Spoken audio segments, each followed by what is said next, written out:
We should call this a tale of two articles because the tone is definitely different in the Screen Rant article than it is from our main article over at Bounding into Comics about Kumail Nanjiani's comments leading up to Eternals release this Friday and the review bombing. Of course, whenever a movie that is of this platitude, shall we say, has any negative things said about it, it's always review bombing. But as we find out, positive review bombing is a thing as well.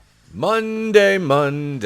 Welcome to the new subscribers. This morning we're going to cover some news about The Eternals, a movie which I have no anticipation for whatsoever, but it's relevant, so let's talk about it. We'll probably discuss it a little bit tonight on the channel, a little bit more Wednesday because it opens later this week in theaters, so we'll have this fresh in the front of our cerebral cortex. Eternal sequel isn't needed, says Marvel producer. Well, I can tell you that this movie wasn't wanted in the first place. Nobody was asking for an Eternals movie, but they're like, hey, what's an irrelevant team that we can race and gender swap all to hell? Make a couple of them gay, nobody will really care. The Eternals, got it. Oh, one of Jack Kirby's creations. Well, yeah, fuck them, right? We'll just sweep right over this and paint it with a 2020 brush or 2021 brush, whatever, and just call it good. And whoever doesn't like it is a racist, sexist, bigot, homophobe, right? Wrong. You can't just respond with that. Now, if the criticism is of an obtuse and racist or homophobic nature, call that shit out. No problem there. But if people are saying, well, why did you do this? And you're like, oh my God, you're an incel, you're a bigot. No, that just shows your hand right there that you're a complete moron. All right, let's go through this article. This came out about a minute ago. Rachel Labonte over on ScreenRant.com. Though many assume Marvel's Eternals will receive a sequel like the rest of the MCU, producer Nate Moore states it isn't necessarily a must-have. Well, I can tell you straight up that nobody wants a sequel to this shit unless you're an MCU stan and you haven't even seen the movie yet, but you think it's already going to be stunning and brave. Which, I mean, come on. Let's be honest here. Look at this. Look at this fucking, okay. Nobody wanted to see Angelina Jolie in there. This guy looks like Wong with longer hair. Lauren Ridloff is the only actor on this, or actress in this, that I actually give a shit about. What the fuck did they do to Salma Hayek in this picture? Rob Stark is Rob Stark. Gemma Chan, okay. Maisie Williams, stunt double, and I don't know this guy. I don't know. I know he's the gay one, though. Because why wouldn't they make a black man gay? Right? Well, you know, look, and I'm not castigating or denigrating the gay community at all, but if you notice, there's a trend in movies and television shows to emasculate black men. We talk about it in Batwoman all the time. We make a lot of jokes, but seriously, they emasculate male characters and black men in particular.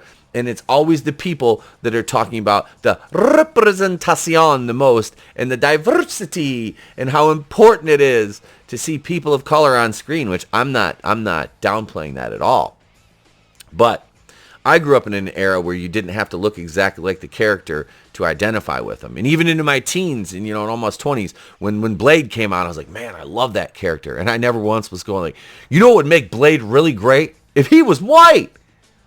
I never once said that. I was just like, that character's fucking awesome. Spawn, it doesn't matter. There's so many characters that you can look at that don't look like you. Even female characters, you can be like, wow, I look up that character. That character's awesome. You're like Wonder Woman. She's an awesome character. So we're like, boy, I wish Wonder Woman was a man. But that's not the case here. Is people are so stupid and uncreative, and they have no imaginations now. Their cognitive skills are all askewed because they listen to people on Twitter tell them how to think, and then they say, I can't identify with a character unless they look exactly like me, have the exact same traits as me, and think like where's the fun in that? That's not diversity of thought. Or which diversity of thought is, swept under the rug as opposed to, diversity that's right now and in your face. That's the Hollywood brand of diversity. This week marks the release of the MCU's 26th movie, Chloe Zhao's Eternals. and there's problems with Chloe Zhao as it is. The cosmic saga centers on the titular group of near-immortal beings who were sent to Earth thousands of years ago to protect humanity from the deviants, an evil race of aliens. Though the centuries have seen them part ways, a rising threat in the present brings them back together. Eternals boasts a star-studded cast. Yada, yada, yada. It's common practice for Marvel movies to receive multiple sequels, save for The Incredible Hulk, which was only the second movie to arrive from the franchise and arguably is the least connected to it, and Black Widow for the time being. Every single MCU installment has received or will receive a sequel. Not only is this just common sense for any self-respecting franchise, but it also fits the stories the MCU is trying to tell. The first movies are often focused on introducing the setup of the heroes, with their sequels really dig into the new aspects of their world.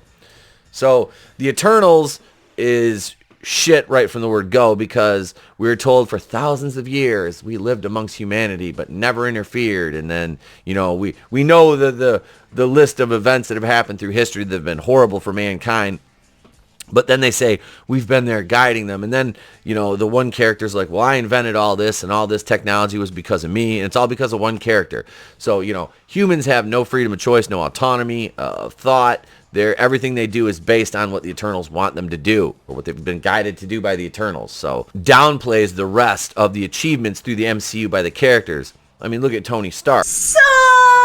Created all this technology, but no, you didn't do that. Somebody else made that happen. Where have I heard that phrase before? You didn't build that. Therefore, it isn't absurd to assume Eternals is destined to receive a sequel of its own. So the sequel game. Let's play the sequel game here. Captain America, 3 movies. Thor will have its 4th movie, which Iron Man, 2 and 3 were maligned. Let's see, who else is going to get a sequel? Cat Pan mediocre. Oh, yeah, that's right. They downgraded Captain Marvel's sequel. I wonder why they downgraded a movie that made $1 billion. Maybe because they didn't have Infinity War and Endgame to sandwich it in between to guarantee that it made money, so people think they had to see it. Because Captain Marvel was going to, make all these additions to the MCU in mythos and lore. Much the way Black Widow was. Black Widow was a movie that should have come out 7 years prior. Black Widow doesn't need any sequel. It was boring. It was probably, and it sucks because it's like a female-led movie, so everybody automatically is like, oh my god, this thing sucks. That's because it's a female. No, the character of Black Widow is awesome. The way that movie was handled, everything leading up to it was ridiculous.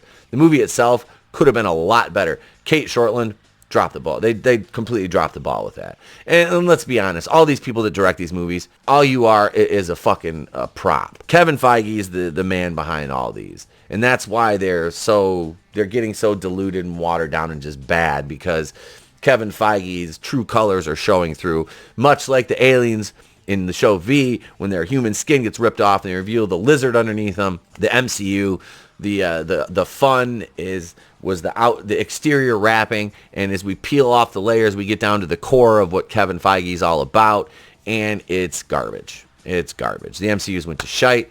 It died with Endgame for me, and I've watched all the stuff that they've released since then, and none of it has been good. Eternals is going to be no exception to that. I'll have a review this weekend of it, I'm sure. I'll let you know what my thoughts are, but I guess this runtime is kind of bloated.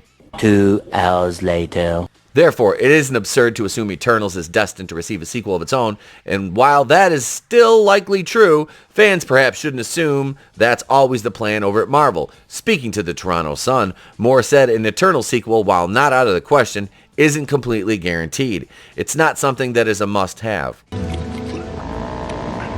We have ideas of where we could go, but there isn't a hard and fast rule where we have to have 3 of these things. Article number 2 in this video today, ladies and gentlemen, Kumail Nanjiani sets up tired Hollywood narrative in case Eternals flops at box office. This from today, John Trent, bounding into comics. Big shout out to John and the boys over there doing the Lord's work. Eternals actor Kumail Nanjiani, who plays a race swap Kingo in the film, set up a tired Hollywood narrative of blaming moviegoers in case the film bombs at the box office. This is a trope that we're all familiar with. Elizabeth Banks, Tim Miller. We'll talk about those names a little bit in this article. And I can draw from personal experience on these from movies previously I've seen and watched them fail as the setup got more woke than the actual product was. And that's a problem, is they act like these movies are really woke, but In some cases they're not, in some cases they are, but most of these, it's just woke marketing in a shitty movie. Nanjiani took to Twitter where he reacted from an article from The Direct claiming The Eternals has been, quote, review bombed on IMDb. The article's headline claimed, Marvel's The Eternals gets review bombed for alphabet relationship. Then comes the following inevitable sentence. He wrote in a now deleted tweet, looks like we're upsetting the right people. Eternals opens November 5th, seats. Now go home and get your fucking shine box. The only reason anybody gives a shit now is because you are using your ethnicity to propel yourself to a more prominent place in the victim hierarchy is what you're doing, bud. Yeah, of course it's a now deleted tweet. And the stands read and piss themselves and called him stunning and brave. As noted, this is a tired Hollywood narrative pushed by directors and actors in order to deflect from a poor quality film and an abysmal box office. Elizabeth Banks infamously tried this tactic ahead of the release of her Charlie's Angels film, which I saw opening night, was one of 5 people there, 4 of which were men, 1 older woman with her husband, and even she was commenting on the way out because I sat and listened to the people mumble as they walked by me. Boy, that was disappointing. We should have gone and seen Ford versus Ferrari. I mean, what more can you say? This is coming from a female. You get your bitch ass back in the kitchen. The director and actor blamed men for a possibly poor box office performance a week before the film hit theaters, and for everything that Elizabeth Banks has in front of the camera, beauty, acting ability, she has no talent or acumen behind the camera or penning a script. She told Australia's Herald Sun, look, people have to buy tickets to this movie too. This movie has to make money. If this movie doesn't make money, it reinforces the stereotype in Hollywood that men don't go see women do action movies. Yes, we do. And we've covered this ad nauseum. You know that men go to see women in action movies because we always have. Women have been in action movies for years and years and years, but Hollywood wants to act like nothing happened before 2016. We know that people in Hollywood are lemmings, and the 2016 presidential cycle took them right off that cliff. So she then went on to bemoan men's taste in films. They'll go and see a comic book movie with Wonder Woman and Captain Marvel because that's a male genre. So even if those movies are about women, they put them in context of feeding the larger comic book world. So it's all about, yes, you're watching Wonder Woman movie, but she's setting up 3 other characters and we're setting up Justice League. Wow. That is some insecurity if I have ever heard it in my life. You're insecure in your own work, so you have to talk shit about another genre that's vastly more successful than yours. The film only earned $73 million at the worldwide box office. It had an estimated budget of $48 million, meaning it needed to earn at least $120 million to break even. Banks isn't the only one to deploy this tactic. Terminator Dark Fate director Tim Miller described critics of his film as closet misogynist. And oh, Tim Miller, this is coming from the guy who was on Deadpool. All right, just turned bitch made when he started working on his female Terminator movie. In response to a question about Mackenzie Davis's character in the film and the criticism the character received, Miller told Variety, if you're at all enlightened, she'll play like gangbusters. Shut the fuck up, Bert. Shut the fuck up. If you're a closet misogynist, she'll scare the fuck out of you. Fuck that puto. Because she's tough and strong, but very feminine. He added, we did not trade certain gender traits for others. She's just very strong, and that frightens some dudes. No. Mackenzie Davis, when she looks like Mackenzie Davis, is a gorgeous, beautiful woman. They made her look horrible. They made her look absolutely horrible in this movie. I like a female who's athletic, a little bit of muscle.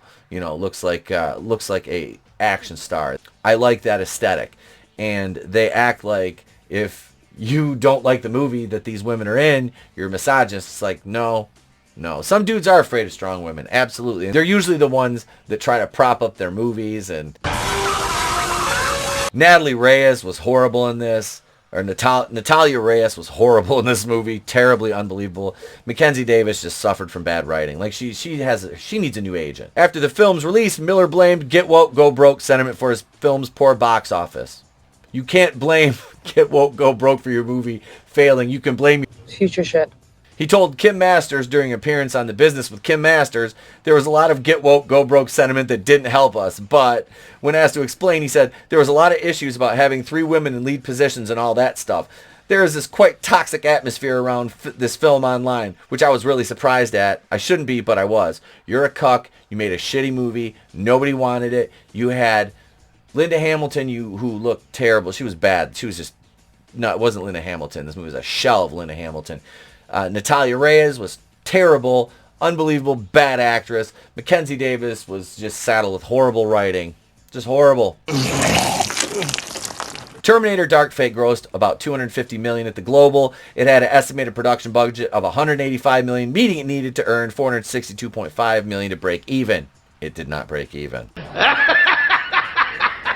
Probably the most infamous case of Hollywood deploying this narrative was Paul Feig's response to the criticism of his Ghostbusters film. According to The Hollywood Reporter, during a panel discussion at PGA's annual Produced By conference, Feig stated, "I have been hit with some of the worst misogynistic stuff. I used to hear that people had haters, and I was like, how does this happen?"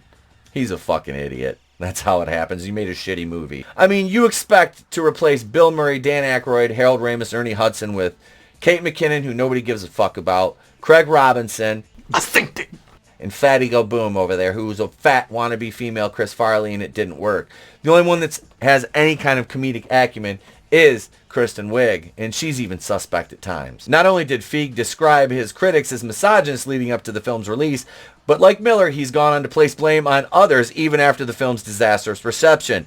Back in 2018, he blamed the film's performance on the 2016 presidential election, saying, "I've been dying for somebody to look at Hillary Clinton's campaign and us because we were caught in the exact same vortex." He was a retard. It definitely appears that Nanjiani is trying to employ the same tactic, especially given the film critics are panning this movie. As of this writing, the film is currently at a rotten score of 59% with 128 reviews with an average of 5.9 out of 10. However, what's really interesting about Nanjiani's tweet is that the article from the Direct that he responded to actually shows that more people were giving the film favorable reviews compared to the negative reviews on IMDb. As you can see below, the film received 934 10 out of 10 ratings and only 450 1 out of 10 ratings. There it is, folks. Look, 934 to 450. That's going to be positive, false positives, ladies and gentlemen. False positives. But you're not allowed to say anything negative about this film. You just have to give it a positive rating, shut your mouth, and say it's stunning and brave. Now, this is part of the article right here I have an issue with, because we've talked about things being downgraded at the box office. And with Marvel movies, if something has been downgraded, the estimates have been downgraded, it usually performs to the original estimates. Now, that happened with Captain Marvel. They downgraded that, and it had a huge opening weekend. Much to the chagrin of people who said it would be a financial failure. It was not a good movie. I don't care. Like I always say, people spent money on Ford Probes and Pet Rocks. That doesn't mean they were good investments. You spent your money on Captain Marvel, and I guarantee you 20 minutes later, you were like, what did I just watch? You know what I mean? So don't conflate a box office number for something's actual quality. How it's received by the audience is usually the barometer of that, and Captain Marvel's still the lowest rated MCU movie, although The Eternals has entered the arena. So back in the middle of October, Box Office Pro predicted Eternals would have an opening weekend between 82 and 102 million and go on to earn between 210 and 280 at the domestic box office. However, at the end of October, those predictions have significantly declined. Box Office Pro now predicts Eternals will earn between 67 and 92 its opening weekend and only earn between 165 and 215 in total at the domestic box office. Given Box Office Pro's downward projection, it's not looking good for the Eternals and Nanjiani's comments that fit directly into this tired Hollywood narrative. When has insulted the paying customer ever worked out for a movie? I mean, look at Ewan McGregor in Birds of Prey. All right, look at that. Like in the lead up to that movie, he was talking about it's feminist this, feminist that, and all the meanwhile he was just, it was basically his act of contrition for his affair with Mary Elizabeth Winstead.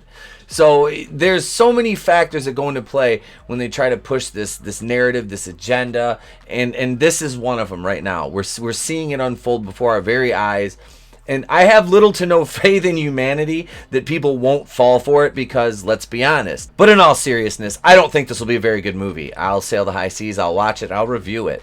But I'm not going to pay to watch it. There's no way I'm paying to watch this movie because they don't want my money because I'm not the target demographic. I'm not the newly diverse demographic that they're seeking, the people with dispensable income, it's like, we don't want their money anymore. Their money's no good here kind of thing. So I don't know, folks. This movie's going to be a dumpster fire. We've only got a couple days to see it for ourselves. The critics have already seen it and they're letting us know what they think, and it's odd that we ever agree with these mainstream critics on anything.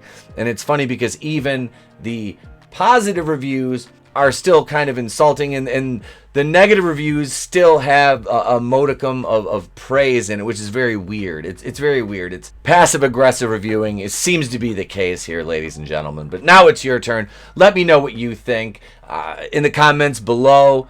Please, and welcome new subscribers. If you're still subscribed, I was up to 828 the other night, and YouTube brought me back down to 821 today. So if you're a subscriber, please check to make sure that you are still subscribed. If not, let today be the day that I've earned your subscription. You know, hit the bell for notifications, smack the like button, all that fun stuff. Come back tonight for episode 176 of the Place to Be Reviews flagship broadcast, Monday night, going in raw. Myself, Tony ToneDef from the Clown World Review, Vinnieart, the Red Gaze, right here, 8:35 Eastern. And join us Wednesday night for episode number 42 of Going Rogue, my Rogue Entertainment show that lives right here on the channel. We will have Black Angus Reviews, Jeff the Rookie Critic, and also Kai MFS will make his debut. So that's all ahead this week, plus Batwoman reviews, more videos, much more stuff coming on, guys. So I'm Tepokuid of the Place to Be Reviews. I've been here with all of you. If I don't see you, have a great day, a pleasant tomorrow. I'll catch you on the next one. And remember, it's always better to burn out and fade away.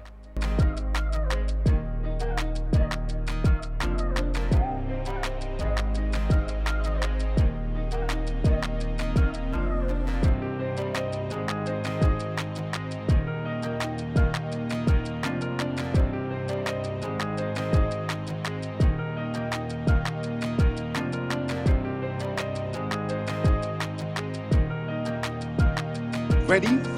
Ready!